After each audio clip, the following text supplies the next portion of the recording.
Sheila Price bamuwadde obutwa era katono afiirewo ku sport oluvannyuma lw'okubanga alya obutwa. Yabaffe ani ali emayiga w'okutta ba big tiktokers? Anti Sheila Price si ye yakasooka okuvaayo okwemulugunya ku mbeera eno. Anti ne munne gwa pepeya naye chicken bwe batyo baali bagenda kumutta. Emmotoka bwe yamugoberera okuva eri gye yali ava okucakalira n'emugoba n'emukkako n'emutomera omulundi ogutali gumu ekitali ebiri. Ono nno Katonda nga yazza bibye wabula ate nga si kyekyokka. Obadde okimanyi nti Sheila Price ayina we yatugambidde bu chicken ono waliwo abavubuka evumulo abaamugwako ne bamukuba emiggo egyabulako katono okumutta ate nga chicken yatugamba nti munnange ngudde ku accident. Ono yali alimba ng'ayina abantu babikkirira. Atabala ne batugamba abantu abaali baagala chicken ayingire ebisiyaga officially abo nno be bamukolako ataka oluvannyuma lw'okuvaayo n'abeegaana nti munnange ye talya bisiike. Yenze Sheila Adita subscribing ku YouTube channel yange obutambi bwe buti oleme kubusuba. Subscribing akwata ku notification bell nga buli video yona gye ntekayo ekutuukako bulungi nnyo. Commentinga teweerabira. Comments zammwe tuzigamu ebintu bingi nnyo, zituwabula, zitusomesa. Teekako mulimu n'abazifunamu anti zibayamba okumanya kyekiddako. Katugendeko mu butambi bwa Sheila Price ng'ayina ensonga zatutangazaamu ne monne chicken ate era tukomewo tubeere nga twongera ku video zaffe. Mulaba ekitanda ekyo? Mujjukira bulungi ekitanda kyange, mukijjukira? Ekitanda ekyo bajja ne wookye wange. Mu kwokye wange tulina agreement gye twatuukako n'omuntu munene naye byalina kubanga bya media era bwe tutaabituukako gayo ono yali straight nnyo n'angamba Sheila, I'm going to teach you a lesson. Era n'olunaku olwo ennyumba ruumu eyo okukwata omuliro yankubira essimu era nensigala nga munyonyola ne mugamba nti bwe byonna bizannye naye tuzannyira ku Blackman. Ekifaananyi ekyo mukiraba ekiri awo bwali butwa era n'omusawo wange nsobola omukubira. It was not food poisoning, bwali butwa bwennyini poison. N'olwekyo bintu bingi bizze bituukawo naye lwakuba nga nze ndi kaliba. Era omusajja oyo nasigala mugamba ne mugamba gino emizannyo ogenda gizannya naye kosita oyingizaamu Blackman. Ne mugamba togenda kusigaza wadde mwana omulamu n'omu. Manyi lwaki nayogera ekintu ekyo? Because all of you mukimanyi nze nawongayo omwoyo gwange lwa mwana. Wakiwulira?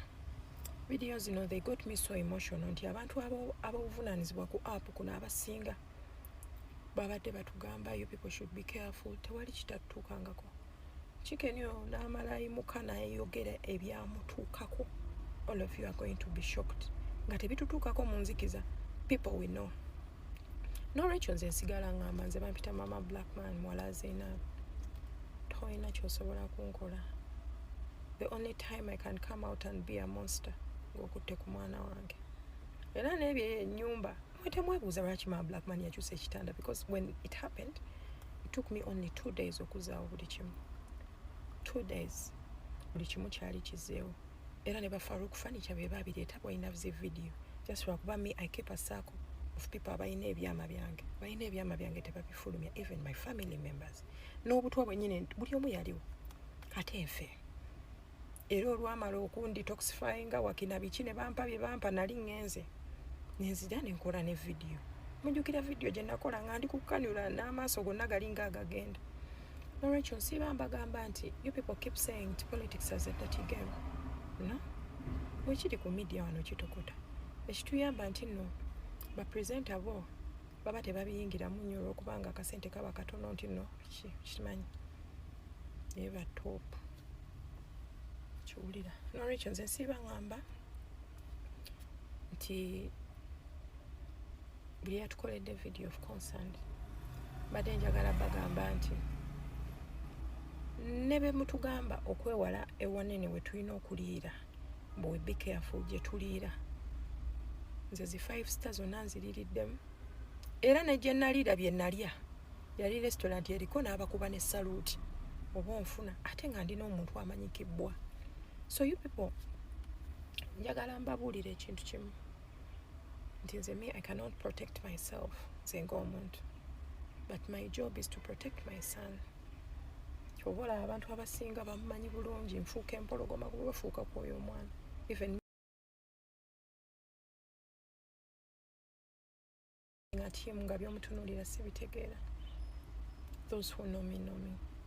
Nolwekyo nyongera okubajjukiza nti no bw'oba oli mu media wano bingi zekisinga okuntaasa nti nobody can battle with me spiritually. Tosobola pose if you come physical with me. Kiraba nolwekyo konsani yamwe yonna njiraba nze teri kyesitalaba ku mutala guno ate mbaagala nnyo kubanga buli yakoze vidiyo ng'agamba abaana abo balina okubeera careful temwabaddemu muntu muto bonna abantu bakulu ate bategeera ate nga bakirowoozeza kiwulira. Nolwekyo nti sigala mbeeyanza ffe bwe twajja ku media you people are the ones who welcomed us. Nze mwanjagala nnyo ne mundagala ne mu embracing era mukyanjagala ye security gye nsinga okuba nayo naye siiba mbagamba nti nze kenneekuumako kamala. My job is to protect black man. Ebyange ebyo banzoganya okufa obufi. Nsuubira ebyo biwuliriza bulungi si bigambo byange, bigambo byabo abaatuukibwako obuvune mu nsonga zino. Wano we waliwo nabagamba ngenda kuddayo mu butambi bwange bwe nzize nga nkola ebbanga lyonna nti bannange mmwe abakozesa social media saagala muleetere kulowooza oba saagala mwerowoozese nti buli kintu kye mukolya ku social media people like it. No, no, no, no, and it's a big no. Not that buli kyokolya ku social media abantu bakyagala. Some of them are there watching you. Abalala bali eyo bali mu kulaba steps zammwe kikye muzaako. Abalala bali eyo buli bye mukola nga bibawa obusungu ng'alinda lunaku olwo lwali kukwatako. Era nabannyonnyolako ne mbagamba nti social media eno is a home ku balalu, ku baasoma, abataasoma, abakadde, abato, abali desperate, abasanyufu n'abayina bye bayitamu eyo.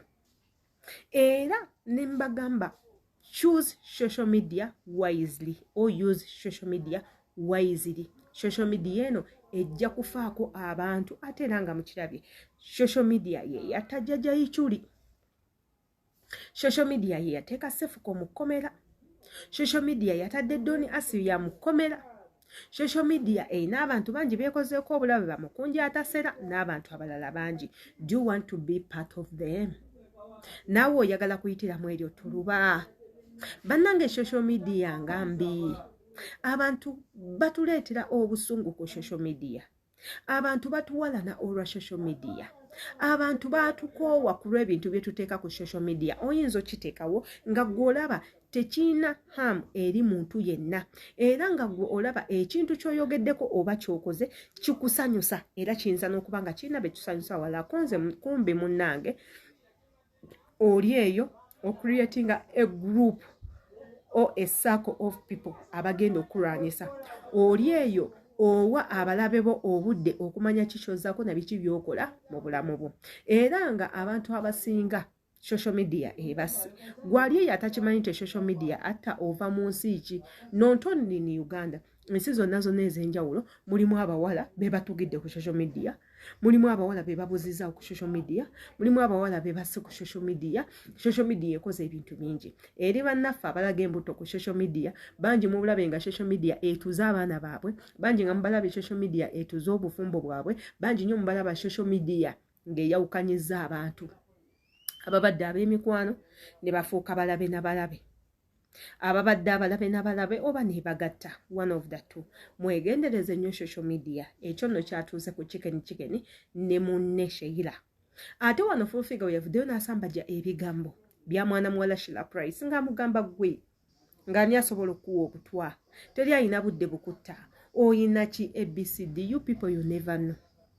social media eno you never know omuntu asobola okukola ekintu ng'ali mu kuwolerako kwebyo bye wakola mukwano gwe osobola okukola omulabe ow'amaanyi nga tolina kiwamukola nga tovangayo nti omuvume tovangayo nti omukoleko ataaka yonna wabula n'afuuka mulabe wo olubeerera n'akujja ne mu bulamu bw'ensi n'akugootaanya n'akusiraanya ne babaloga n'eddalu ne muligwa ebintu ebyo mubirabyeko. So if you're one of them nga mukosa social media try obulamu bw'okubukweka social media giwe only that kyomanyi nti tekigenda fuuka kyakulwanyisa gye bujjeeyo mu maaso.